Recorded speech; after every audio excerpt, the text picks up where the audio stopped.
অনেক কাজের প্রেশারে আমি নিজের অজান্তে দেখি সে খুব সুন্দর মাথা টিপে দিতে পারে। তো এটা আমি খুব মজা পাই।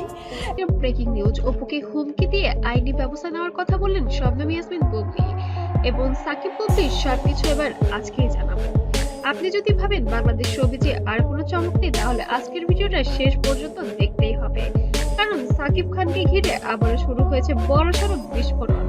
এটা আমি জবাবদিহি করতে যাব? আমার পাশে কে? আমি কাকে জবাব দিতে যাব? এটা আমার ঘর। অপু বিশ্বাস, শবনম বুবলি আর মাঝখানে যেন সাকিব খান। এবার নাকি বিষয়টা গড়াচ্ছে আইনি পর্যন্ত। এই ভিডিওটি কেন এত গুরুত্বপূর্ণ সবটা জানতে পারবেন এর মধ্যেই। গত কয়েক বছর ধরে এই তিন নাম মানেই বিতর্ক, শিরোনাম আর ভাইরাল নিউজ, কিন্তু এবার পরিস্থিতি আগের মতো নেই। অভিযোগ উঠেছে অপু বিশ্বাস ইচ্ছাকৃতভাবে সাকিব খানকে বুবলির কাছ থেকে দূরে সরানোর চেষ্টা করছেন। আর এই অভিযোগের পর বুবলি তাকে স্পষ্ট ভাষায় বলেছেন আর সহ্য হচ্ছে না, প্রয়োজনে আইনি মনে করি না বাচ্চাদের গায়ে হাত তোলা, বাট আমি ইমোশনালি তাকে একটু ট্রিট করি। আমি যেমন তাকে বলি আমি একটা দুইটা কাপড় ব্যাগে নিয়ে বললাম ঠিক আছে আমি চলে গেলাম, তুমি থাকো। তখন ব্যবস্থা নেব, এই এক কথার পরই সবুজ জঙ্গলে শুরু হয় আবারও তোলপাড়। পেছনের ইতিহাস যেন অন্যরকম চলুন একটু পেছনে যায়। এক সময় সাকিব খান ও অপু বিশ্বাস ছিলেন বাংলাদেশের সবচেয়ে আলোচিত দম্পতি। বিয়ের সন্তান বিচ্ছেদ সবকিছু ছিল ক্যামেরার সামনে। এরপর আসে শবনম বুবলির নাম। এই অধ্যায় থেকে যেন তিনজনের সম্পর্ক হয়ে যায় সংবেদনশীল, জটিল ও বিতর্কিত। অনেকবার সব ঠিক হয়ে গেছে মনে হলো, সমস্যার আবার মাথাচাড়া দিয়ে দিয়েছে। ঘনিষ্ঠ সূত্র ও অনলাইন আলোচনা যা উঠে এসেছে, বুবলির দাবি অনুযায়ী অপু বিশ্বাস নাকি নিয়মিতভাবে সাকিব খানকে প্রভাবিত করার চেষ্টা করছেন। বিভিন্ন পরিস্থিতিতে সাকিবকে দূরে সরানো হচ্ছে, মানসিক চাপ তৈরি করা হচ্ছে বুবলির ঘনিষ্ঠ মহলের বিভিন্ন ধরনের ভুয়া, মিথ্যা, বানোয়াট এলিগেশনস দিয়ে যদি উনি বোল্ড হতে চান। দাবি। এই বিষয়গুলো খুবই ব্যক্তিগত পর্যায়ে নেই, এটি বরং ইচ্ছাকৃত হয়রানির মতো হয়ে দাঁড়িয়েছে। এখানেই আসে সবচেয়ে বড় টুইস্ট। শোবিজের কথা কাটাকাটি নতুন কিছু নয়, কিন্তু যখন কেউ বলে আইনি ব্যবস্থা নিব, তখন বিষয়টা আর গসিপ থাকে না।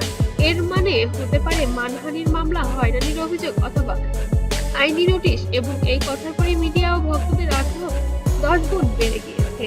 এখন প্রশ্ন একটাই, সাকিব খান কি করছেন এই পুরো ঘটনার মধ্যে? তিনি নাকি এখনো প্রকাশ্যে কোনো মন্তব্য করেননি। বক্তব্যের যেন ভক্তদের একাংশ বলেছে সাকিব নীরব বলেই সমস্যা বাড়ছে। নতুন স্পষ্ট আইন দিলে পরিস্থিতি শান্ত হতো। অন্যদিকে অনেকে মনে করেন তিনি ইচ্ছাকৃত হয়ে দূরে থাকতে চাইছেন, আইনি ব্যবস্থা হওয়ার আগেই চুপ থাকাই বুদ্ধিমানের। এখন আসি অপু বিশ্বাসের প্রসঙ্গে। এই অভিযোগগুলো বিষয়ে অপু বিশ্বাস সরাসরি এখনো কোনো আইনি বক্তব্য দেননি। তার ভক্তদের এবং সংসার, সন্তান, সন্তান এবং কর্মজায়গা। দাবি, অপু বিশ্বাস শুধু সন্তানের অর্থ এবং স্বার্থ দেখছেন, এখানে কোনো ষড়যন্ত্র নেই। বিষয়টা মিডিয়া বাড়িয়ে তুলছে, কিন্তু প্রশ্ন থেকে যায়, তাহলে বুবলি কেন এতটা কড়া অবস্থানে গেলেন? এখন খবর ছড়িয়ে পড়ার পর ফেসবুক, ইউটিউব ও টিকটকে ভেঙে পড়েছে কমেন্টের ঝড়। কেউ বলেছে বুবলি ঠিক করছে, কেউ বলেছে এই নাটক বন্ধ করা উচিত, আবার কেউ বা বলছে সাকিবই সব সমস্যার মূল। তো তিন ভাগে ভাগ হয়ে যাওয়া দর্শক যদি সত্যি বিষয়টা আইন পর্যন্ত গড়ায়, তাহলে সম্ভাব্য ফলাফল কি? দীর্ঘ আইনি প্রক্রিয়া, মিডিয়া আরো আগ্রহ, ছবিতে বড় নদীর এমন মামলা আগে খুব কমই দেখা গেছে, যেখানে তিনজন সুপারস্টার পর্যায়ে। আসল প্রশ্নগুলো এখন এই মুহূর্তে সবচেয়ে বড় হিসেব হচ্ছে বুবলির অভিযোগ কতটা সত্য, অপু বিশ্বাস কি সত্যি কিছু করেছেন নাকি সবটাই ভুল বোঝাবুঝি। সাকিব খান কি সামনে মুখ খুলবেন? এই প্রশ্নগুলো উত্তরই ঠিক করবে এই অধ্যায়ের শেষ কোথায়।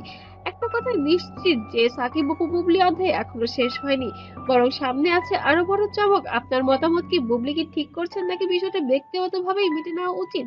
কমেন্টে লিখুন। ভিডিওটি ভালো লাগলে অবশ্যই লাইক দিন আর শেয়ার করুন। আর এমন এক্সক্লুসিভ শোবিজ আপডেট পেতে চ্যানেলটা সাবস্ক্রাইব করতে ভুলবেন না, আর পেজ থেকে দেখলে অবশ্যই ফলো দিতে ভুলবেন না। ধন্যবাদ।